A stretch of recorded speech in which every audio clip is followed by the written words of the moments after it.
Old Testament book of Joshua, chapter 1. I want to preach from verse 2, but we'll read verses 1 and 2. Joshua chapter 1, verses 1 and 2. When you have it, say amen. Amen. Thank you for standing for the reading of the word. Now it came about after the death of Moses, the servant of the Lord, that the Lord spoke to Joshua the son of Nun, Moses' servant, saying, Moses, my servant, is dead. Now therefore arise, cross this Jordan, you and all this people, to the land which I'm giving to them, to the sons of Israel. You may be seated. Amen. This morning I want to label this message, It's Time. It's time. It's time. The book of Joshua in the original language has an interesting opening. The Bible is written in 3 languages. The New Testament is written in Koine Greek, or the common tongue. The Old Testament, like the book of Joshua, is written in Hebrew and Aramaic.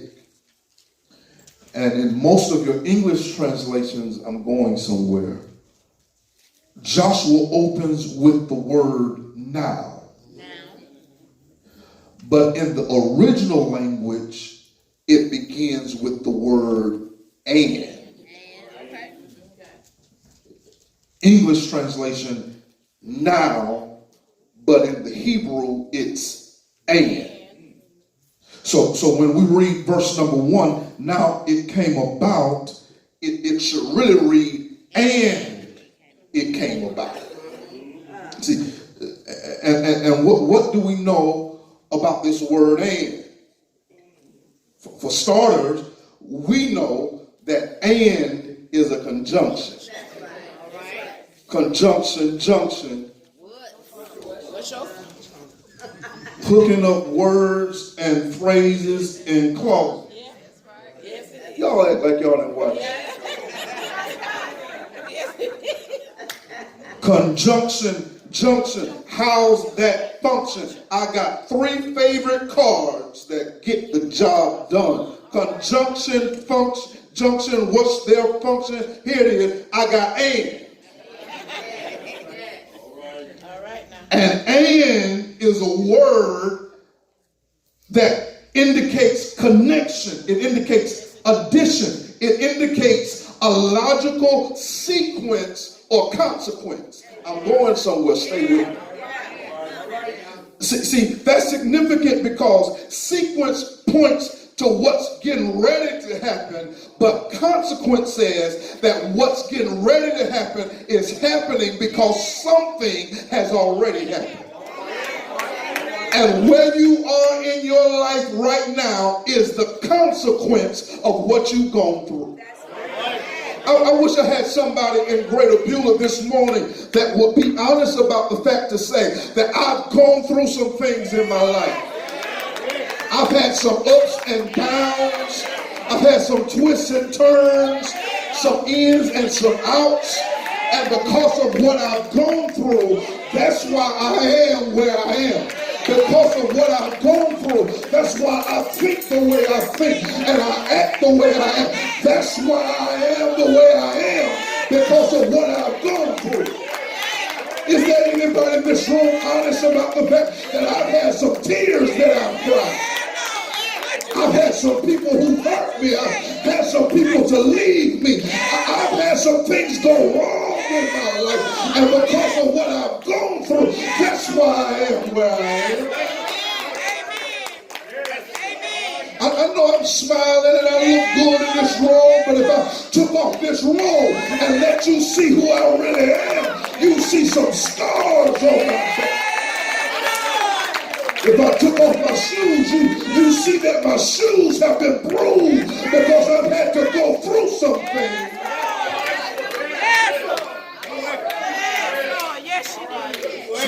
what's going on is you've gone through some things.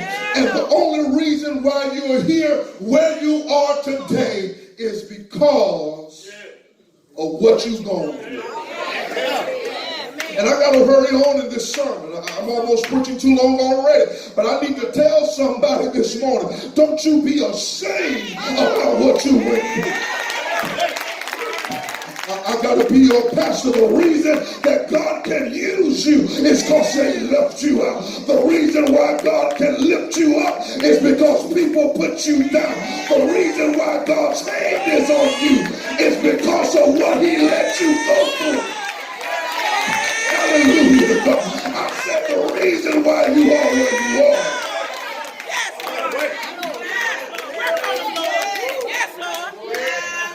It starts with Hannah, because there's something that came before this.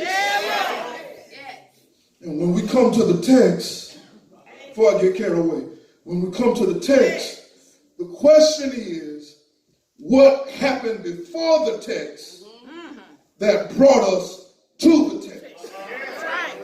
That's why I read to you Joshua chapter 1, verse 1, because it tells us what happened before the text. It says that, and it came about after the death of Moses. Wait a minute. Who died? Moses. Amram and Jochebed's baby boy, Moses. Aaron and Miriam's baby brother, Moses. That's right. The one that they hid for 3 months until his voice was too strong. And they put him in a wicker basket and laid him in the river Nile. Moses. That's the one. Moses, the one that was adopted by Pharaoh's daughter and raised as a prince of Egypt. Moses. Killed an Egyptian, ran to the backside of the desert, met God in a burning bush. Moses. Moses that led the children through the Red Sea and through the wilderness. The same one that went up into Mount Sinai, spent 40 days and 40 nights with God. His face came down, shining like the sun. Moses is dead.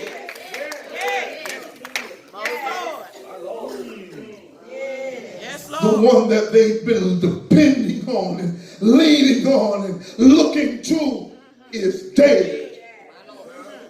And the scripture declares that God speaks to the children of Israel after Moses is dead. Because when Moses died, that was the change. But they got to live through the transition. I wish somebody was listening to me. See, change is what happens. Transition is how you come to grips with what happens. And see, the problem with a lot of us is we've gone through change, but we've never gone through transition. And so our life has kept going, and we're still at the place where the change happened, and we never move forward into our new beginning because we stuck at the change. Maybe that's why you won't go back to school, because you're stuck at the change. Maybe that's why you won't let that man love you, because you're stuck at the change. Maybe that's why you stop going to church, because you're stuck at the change. And too many of us get stuck at change and never go through transition. Because transition teaches us how to deal with the change. And so here's what's happening. Here's what's happening in the text. Moses died. And the Bible says they sat in Moab for 30 days and cried. And God is saying, you cried long enough.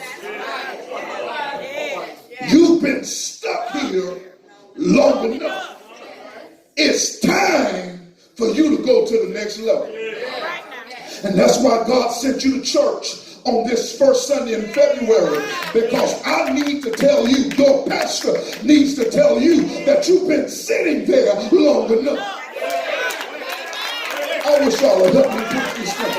You've been stuck where you are for long enough. Your life has been stuck at change, but never going through transition long enough. It's time for you to move forward. And the way God gets you to move forward is he sends a word to you to shake you up from what you've been going through.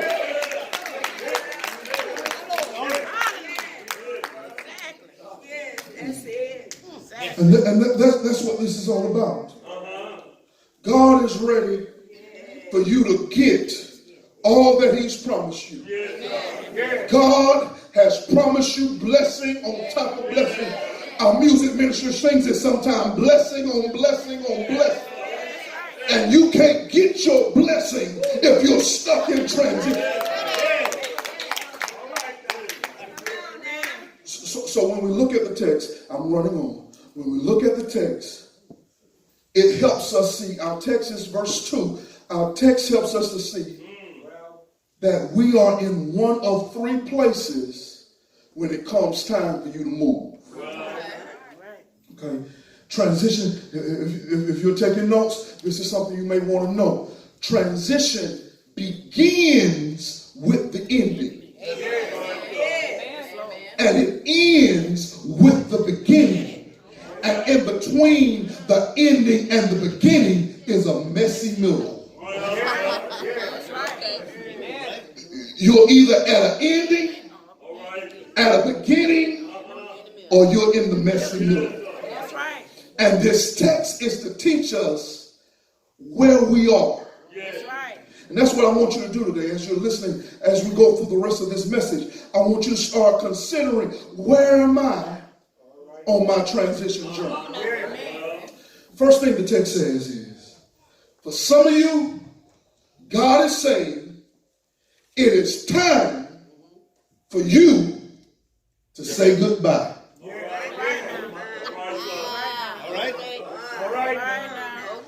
I got to run. I can't say that. For some of you, it's time to say goodbye. I ain't outside the Bible. It's verse 2. Moses, my servant, is dead. See. The truth is, Moses dying should not have been a surprise. Because God had already told them that it was time for Moses to go. Matter of fact, God told Moses to tell Israel that I'm not going into the promised land with you. That's the truth. That's the word. So here's a question. So why would you want to hold on to somebody that's already told you they can't go to the next level with you? God has already said that they were a temporary person, that they were only designed for the last season of your life. So why hold on to somebody that God says is temporary? And I don't know who you are today. I don't know who you are, but you need to be careful of who you think you can't live without. Because you'll mess around and miss out on what God has for you, holding on to people who are only allowed to go to the door and never walk into the blessing. And maybe that's why you're stuck, because you got your arms wrapped around somebody that God says can't go with you to your next level. So you got to learn how to say goodbye to temporary people. Some people are only in your life for a season. That's why you got to learn how to be okay with block ministry. You got to learn how to be okay with deleting that number out of your phone. You got to learn how to be okay with saying, hey, and no, I can't hold a conversation with you, because if I hold a conversation with you, I'm going back to where God has already brought me from. If I'm going to the next level, I got to learn how to say goodbye. But you can't just say goodbye to temporary people. You got to learn how to say goodbye to tight places. Come on, right now. See, the children of Israel is in a place called Moab. Moab is 60 miles north and south, 20 miles east and west. So that makes it about the size of Columbus, Georgia. But the children of Israel has a population of 2.5 million people. So that means it's the size of Los Angeles, Chicago, or Houston.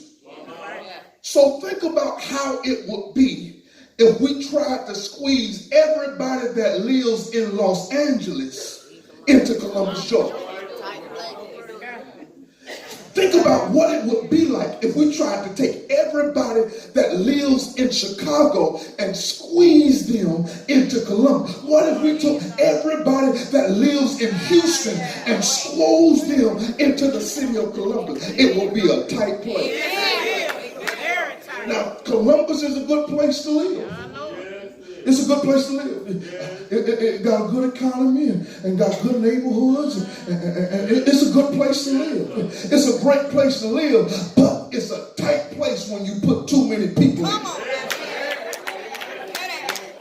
And see, that's what God is saying in this text. See, they were in a good place to live. Moab had a good economy. The military was there. They had great crops. They had fields to feed their flocks. But it was too small for them. They outgrown their surroundings. And that's God's word for somebody in Greater Beulah today. That is not that it's a bad place. It's just that you've outgrown that place. And when you outgrown that place, it's time for you to say,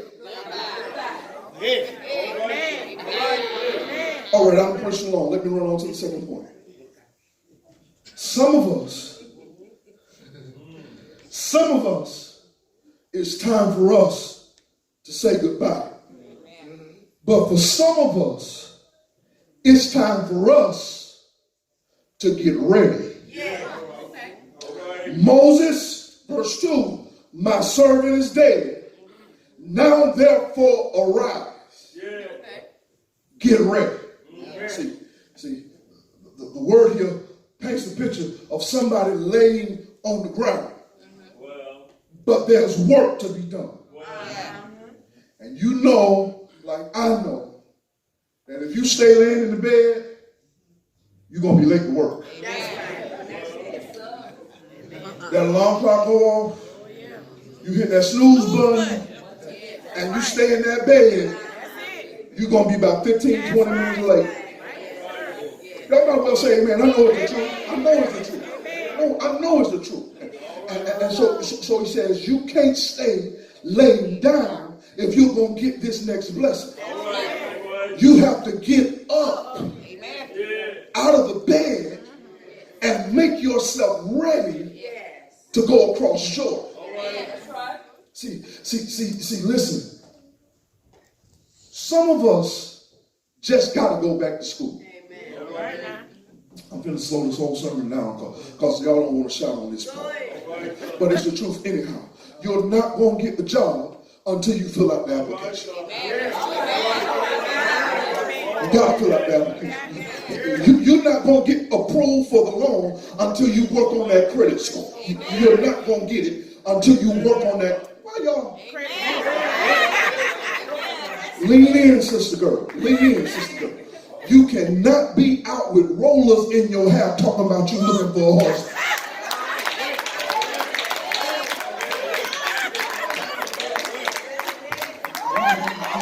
You're going to have to get ready. You got to prepare yourself. If you want the Lord to move in your life, you got to do your part. See, God is going to do what you can't do, but he's not going to do what you can do. So he's waiting on you to do what you need to do so that he can do what only he can do. So go on this week. It's early enough in the year. Go ahead and start finding out what you need to do. Because for Joshua, he needs to know that Jordan is overflowing its banks.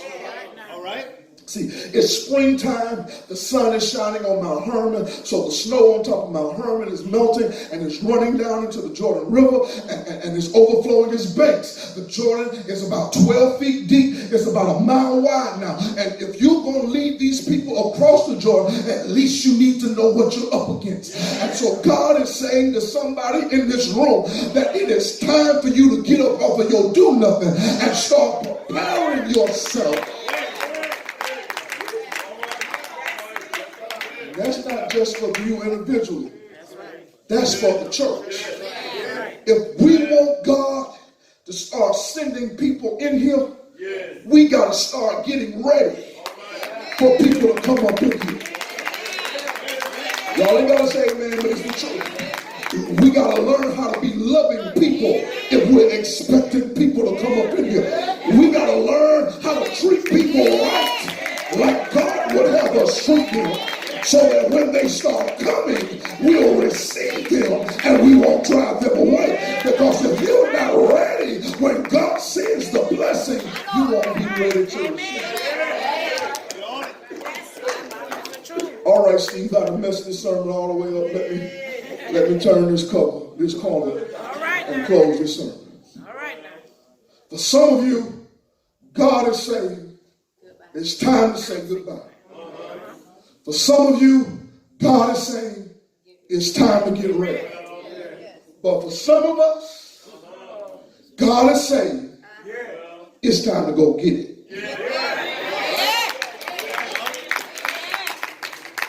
For some of us, hallelujah to Jesus, God is saying, it's time for you to go get it. I'm still in the text. Moses, my servant is dead. Therefore arise, you and all this people, watch this, and go to the land that I am giving them, even to the children of Israel. God is saying, it's time. You waited long enough. It's time for you to walk into everything that God has promised you. Is there anybody in this room that kind of feel that way right now this morning? Like it's time for you to walk into the promises of God, that God has some stuff that you've been waiting on, you've been praying for, and it's like, yeah, God is getting ready to give me the green light. It just feels like the door is about to open. It just feels like the way is getting ready to be made. It just feels like God is getting ready to do everything he's promised.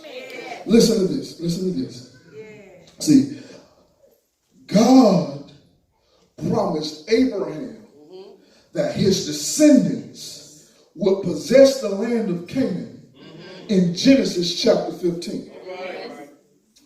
And even though 470 years has passed, God is still going to do what he said he was going to do. Y'all don't know when to shout. I got to teach you. I said, it's been 470 years since God made the promise. And even though Abraham has died, Isaac died, Jacob died, Joseph died, Moses died, God says, I'm still going to do what I said I was going to do. Ain't y'all saying that? It's been 470 years. Abraham is dead. Isaac is dead. Jacob is dead. Joseph is dead. Moses is dead. And God is still saying, even though I made the promise 470 years ago, I'm still going to do what I said I'm going to do.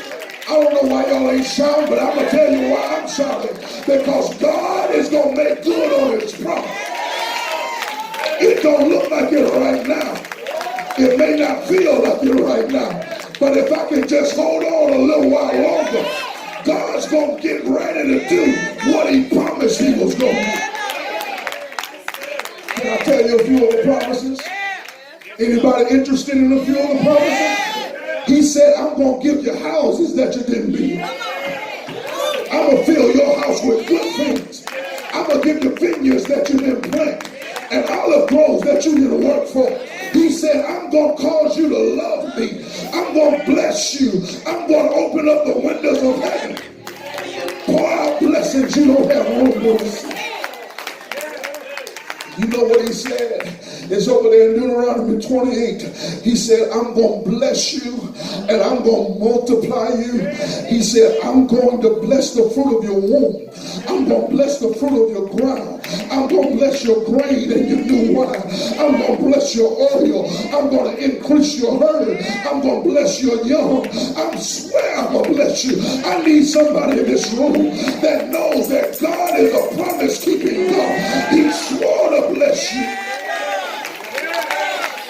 Y'all don't feel that? Let me try it again. He said, I'm going to cause the blessing to rise up and chase you down.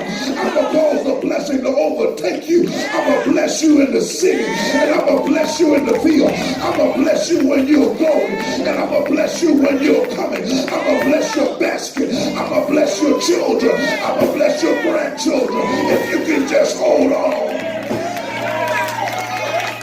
Say, I'll make you the head, and I'll make you not the tail. I'll cause you to only be above and never be beneath. I'm going to make you the lender and not the borrower. I'll drive sickness from the midst of you.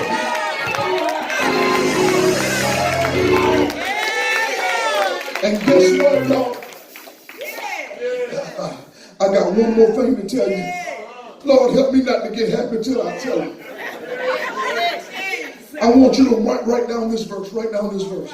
Because you need this verse. Ooh, this make me happy. D got to run all over this church right now. Because I know what I'm finna say.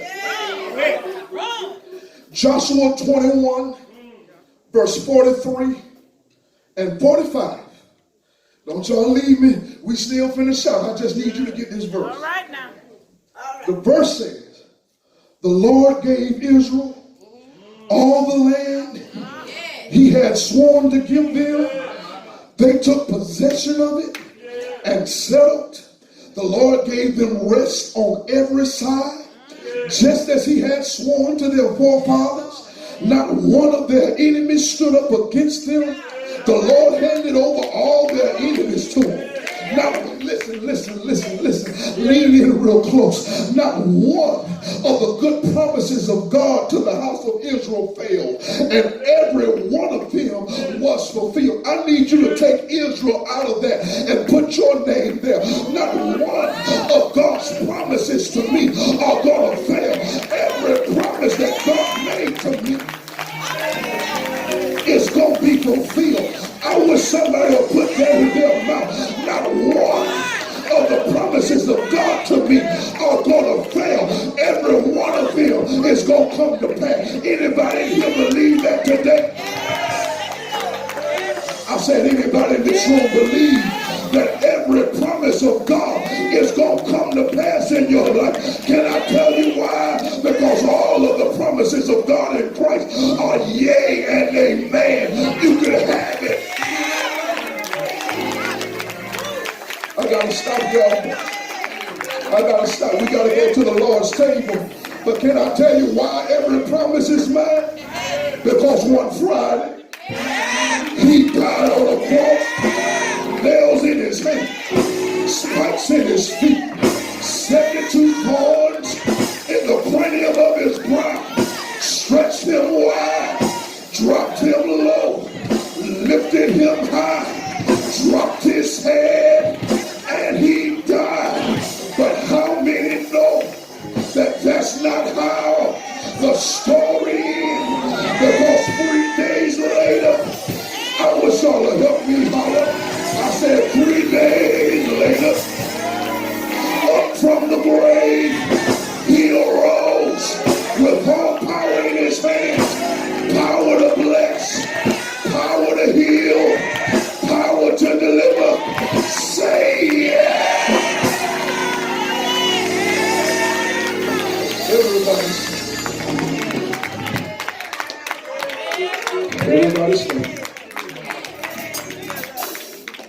Father, we thank you for your word.